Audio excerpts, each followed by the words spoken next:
تو یہ سلجوق کی نسل میں تھا تغرل بیگ۔ 446 میں آ کر شیعوں کی حکومت کو ختم کیا تغرل بیگ سلجوقی نے۔ سلجوق مسلمان ہوئے تھے محمود غزنوی کے دور میں، سلجوق ان کے بڑے کا نام تھا۔ تو ایک دفعہ محمود غزنوی نے سلجوق سے پوچھا اگر مجھے تیری مدد کی ضرورت ہو تو کتنے آدمی پیش کر سکتے ہو؟ تو اس نے ایک تیر دیا، کہا یہ ایک تیر ہے میرا، کسی کو یہ تیر بھیج کر میرے علاقے میں بھیج دو تو چند گھنٹوں میں 1,00,000 تلواریں تیرا پہرا دینے کے لیے تیار ہوں، میرے پاس اتنی طاقت ہے۔ تو یہ سلجوق کی نسل میں تھا تغرل بیگ۔ اللہ تعالیٰ نے جب عرب زوال کا شکار ہو گئے اور ضعف کا شکار ہو گئے، جیسے بڑھاپے کا کوئی علاج نہیں، جب قوموں پہ زوال آتا ہے تو اس کا بھی کوئی علاج نہیں، پھر اور قوم کو جگہ ملتی ہے۔ جیسے بڑھاپا ایک فرد پہ آتا ہے، ایسے بڑھاپا قوم پہ آتا ہے۔ قوم کا بڑھاپا جوانی میں نہیں لوٹ سکتا، جیسے فرد کا بڑھاپا جوانی کی طرف نہیں لوٹ سکتا، قوم کا بڑھاپا جوانی کی طرف نہیں لوٹ سکتا، کوئی علاج نہیں، نئی نسل کا آنا ہی علاج ہے۔ تو عرب دھل چکے تھے، 600 سال بہت ہوتے ہیں حکومت کو، اپنی صفات گم کر چکے تھے، اب نئے خون کی ضرورت تھی۔ تغرل بیگ پہلا شخص تھا جس نے آ کر اہل سنت والجماعت کو استحکام بخشا، شیعوں کی حکومت کو ختم کیا، بغداد سے، شام سے، ان سارے علاقوں سے۔ صلاح الدین ایوبی نے اسماعیلی شیعہ کی حکومت کو ختم کیا، مصر۔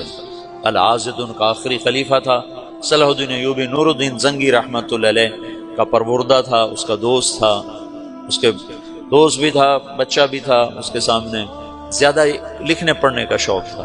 پھر اللہ تعالیٰ نے اس سے کام لیا اور اس کو مصر کا گورنر بنا کے بھیجا، مصر کی مدد کے لیے بھیجا۔ تو وہاں اس نے صلاح الدین ایوبی نے وہاں ختم کیا، تغرل بیگ نے یہاں ختم کیا۔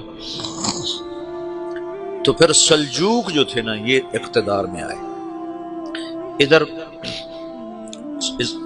ختم ہو گئی سلطنت بنو عباس کی، مصر ایک چھوٹی سی ترکوں کی سلطنت۔ تو اللہ تعالیٰ پھر مرکزیت کے لیے ایک نظام چلایا، 2 لشکر آپس میں لڑ رہے ہیں ایک میدان میں، ایک جنگلی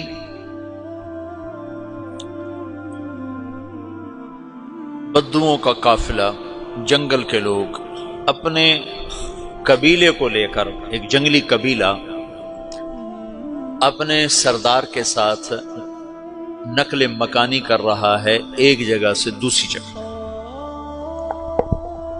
اللہ کا نظام کہ یہ لوگ چلتے چلتے چلتے اس وادی میں پہنچ گئے جہاں جنگ ہو رہی ہے، 2 لشکر آپس میں لڑ رہے ہیں۔ جب یہ وہاں پہنچتے ہیں تو ایک لشکر کے قدم اکھڑ رہے ہیں اور دوسرا غالب آ رہا ہے۔ ان کو نہیں پتا شکست کھانے والے کون ہیں اور فتح پانے والے کون ہیں، ان کو نہیں پتا۔ اس جنگلی قبیلے کے سردار کا نام بھی تغرل ہے، تغرل۔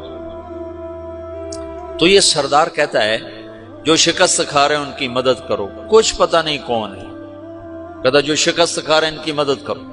تو 400 وحشی جنگلیوں نے فاتح لشکر کے پیچھے حملہ کر دیا۔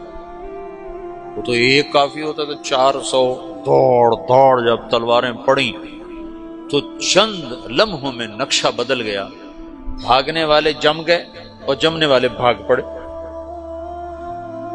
جب جنگ ختم ہوئی تو شکست خوردہ لشکر کے بادشاہ نے ان کو بلایا، اسے پوچھتا ہے مجھے جانتے ہو میں کون ہوں؟ کہا نہیں۔ کہا تو تم نے میری مدد کیوں کی؟ کہا انسانی ہمدردی کی وجہ سے، تمہیں شکست ہو رہی تھی اس لیے تمہاری مدد کی۔ اور اس نے اپنا تعارف کرایا، میں ہوں سلیمان سلجوقی، ترکی کا بادشاہ، مسلمانوں کا لشکر تھا اور تاتاریوں سے شکست کھا رہا تھا۔ تاتاری فتح پا رہے تھے، مسلمان شکست کھا رہے تھے، تو وہ اللہ کی غیبی مدد بن کر آئے۔ تو وہ اس سے کہتا ہے میرے ساتھ رہنا پسند کرو گے؟ تم نے میرے اوپر احسان کیا ہے، میں اس کا بدلہ دینا چاہتا ہوں، میرے ساتھ رہنا پسند کرو گے؟ کہنے کا کر لوں گا۔ تو اس نے اس کو لے کر ترکی آیا، اور استنبول اس وقت روم کی حکومت میں تھا، اسے فتح کیا اس تغرل کے آگے چوتھے پانچویں پڑپوتے محمد فاتح نے۔ تو یہ استنبول ہے، یہ ترکی ہے، بیچ میں ایک چھوٹا سمندر ہے، یہاں ایک جاگیر ہے۔ تو سلطان سلیمان کہتا ہے یہ جاگیر تجھے وقف ہے، ادھر سے رومی مجھے تنگ کرتے ہیں حملے کر کر کے، تو میرا دفاع کرتے رہنا، یہ جاگیر تیری۔ اس جاگیر پہ اس نے اپنے قافلے کو آباد کر دیا، اپنے قبیلے کو، اور ایک چھوٹی سی حکومت بنا لی، جو ایک صوبہ سمجھو سلمان سلجوقی کا، وہ ایک چھوٹا سا صوبہ ہے۔ وہاں جب یہ رہ پڑا تو پھر یہ ایک شیخ کے بیت ہوتا ہے، وہاں شیخ طریقت ہے، ان کے یہ بیت ہونے جاتا ہے، وہ اس کو رات اپنے پاس ٹھہراتا ہے، تو ایک کمرے میں ان کا خادم ٹھہراتا ہے۔ یہ جب کمرے میں جاتا ہے تو سامنے دیوار میں طاقچے پر قرآن پڑا ہوا ہے، تو یہ تغرل بیگ کہتا ہے یہ کیا ہے، یہ کیا ہے؟ تو وہ خادم کہتا ہے یہ کتاب اللہ ہے، قرآن ہے۔ اچھا، وہ اس کو وہاں چھوڑ کے باہر چلا جاتا ہے۔ وہ دیہاتی آدمی، جنگل کا رہنے والا، پہلی دفعہ زندگی میں قرآن دیکھا، وہ کہتا ہے یہ قرآن ہے، اللہ کی کتاب ہے، میں اللہ کی کتاب کے سامنے سو جاؤں، کتنی بے ادبی ہے۔ تو اس نے ایسے قرآن اٹھایا اور سر پہ رکھ لیا اور کھڑا ہو گیا، ساری رات قرآن سر پہ رکھ کے کھڑا رہا۔ رات کے پچھلے پہر اس کو خواب آیا، کھڑے کھڑے اس نے دیکھا کہ اس کی پشت سے ایک چاند نکلا اور شیخ کی بیٹی کے سینے میں جا کے اتر گیا، پھر اس لڑکی کے سینے سے ایک درخت نکلا جو پھیلتے پھیلتے پھیلتے 3 بر اعظم پہ چھا گیا، افریقہ پر، یورپ پر، ایشیا پر۔